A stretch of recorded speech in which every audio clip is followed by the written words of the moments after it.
Hello, second graders. It's Miss Hess here. Happy Monday to you. It's a new week, and I hope everyone had a nice weekend and are doing well out there.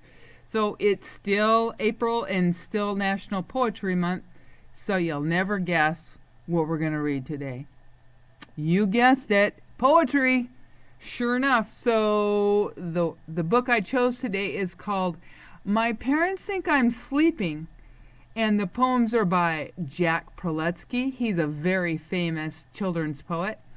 And the pictures are by Yassi Abolafia. I believe that's how you would say that last name.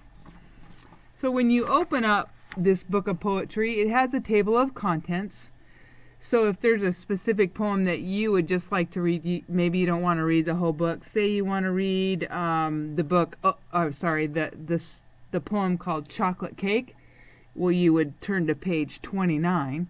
But what we're going to do is read the several of the first poems together and see how that goes, okay? So the first one is the title of this book. It's called My Parents Think I'm Sleeping. My parents think I'm sleeping, but I'm positively not. For beneath my pile of covers, I am doing quite a lot. I am reading poems and stories. I have got my flashlight lit. I am playing with the pieces of my model rocket kit. I was quiet as my shadow till the moment they were gone. Then I dove beneath the covers and I snapped my flashlight on. So my parents think I'm sleeping, but that's simply their mistake. I have got them fooled completely. I am really wide awake. Okay, that was our first poem. That was a good one. And the next one is called Tonight is Impossibly Noisy. Tonight is impossibly noisy. It's filled with a horrible sound, as if dozens of ogres and tigers are stuck on a merry-go-round. It sounds like a monkey battalion is dancing on needles and pins, or an out-of-tune elephant orchestra is sawing on steel violins. Woo! Tonight is impossibly noisy. The air's full of screeches and roars. It sounds as if pigs are stampeding, pursued by enraged dinosaurs. It sounds like a poltergeist army. Poltergeist is ghost, right? Is holding a midnight parade, but it's only the alley cat chorus in their brassy backyard serenade. And if you have ever heard, trying to hold this book the right direction. If you have ever heard a bunch of cats outside your windows at night, boy, they sound very loud and very creepy. So it was only screeching cats in the night. Okay, so our next poem is called The Clouds Watched This Afternoon. The clouds I watched this afternoon were flocks of silent sheep, but now they've turned to smoky wolves that watch me while I sleep. All night they prowl before the moon till morning when I rise. Then once again white fleecy sheep will float across the skies. Okay, that was that one. Next is called Night is Here. Night is here, and night is there, and night is all around. I feel its presence everywhere, and yet it makes no sound. And so it's time to close my eyes and dream the night away until the sun lights up the skies and welcomes back the day. Okay, that was a short little one-pager. This one is called A Spooky sort of shadow. There's a spooky sort of shadow dancing weirdly on the wall. It's a creature that I've never seen before. It's creepy and it's eerie and so positively tall that it stretches from the ceiling to the floor. Its mouth is full of needles and it has a giant eye and it's moving in a hungry sort of way.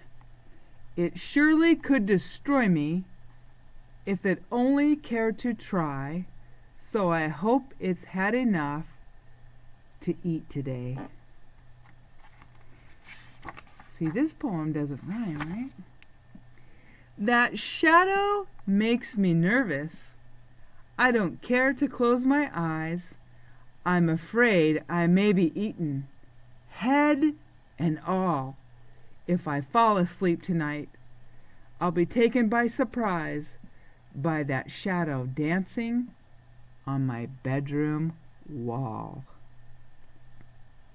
Did you like that one? Okay, good. All right, this next one is called What Happens to the Colors? What happens to the colors when night replaces day? What turns the wrens to ravens, the trees to shades of gray? Back to rhyming, right? Who paints away the garden when the sky's a sea of ink? Who robs the sleeping flowers of their purple and their pink?